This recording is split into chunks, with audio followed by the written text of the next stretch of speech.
I am an extrovert, and so, you know, contemplation and extroversion don't necessarily go together, but I've also found that I'm changing the older I get, and so I now do value times of silence and quietness. But unlike my introvert colleague, who would love to go and does regularly go and sit in a hut in the middle of a field for 48 hours at a time, I kind of, you know, like to do that for 2 or 3 hours. And that's probably me done on the whole contemplation front.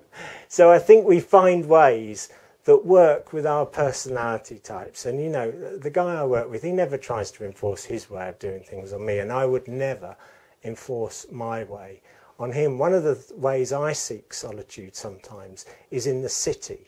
In fact, I have a favourite spot in London where I like to go and sit to be quiet, and it's in the middle of a very public place. It's actually the shark tank in the London Aquarium, and you can sit in the window there, and I have sat there for 3 or 4 hours as it happens, and I pray there. Now there is people and noise all around, but that's a very different way, and it's the way an extrovert person contemplates. For my colleague, he would need to go somewhere very quiet, a long way from anyone, before he would feel like he could pray. And tell me about the Thanksgiving run that you do. Oh, sure. I mean, one of the ways, again, like I say, I'm not really a natural born runner. I run because I have to run, because I have to keep my weight under control. And one of the things that I have loved is to do something called this a Thanksgiving run. And it was a spiritual discipline that turned me onto this. And it's a very old practice that's simply counting your blessings.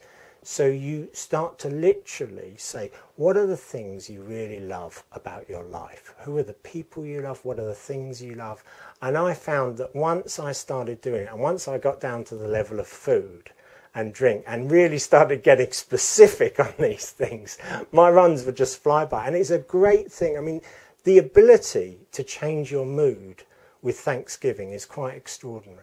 Quite extraordinary. If you really enter into this, if you start composing, on my list, I've got a list, and it's probably 1,000 things long at the moment, of just things I love, that things I'm really grateful for, and people I'm really grateful for.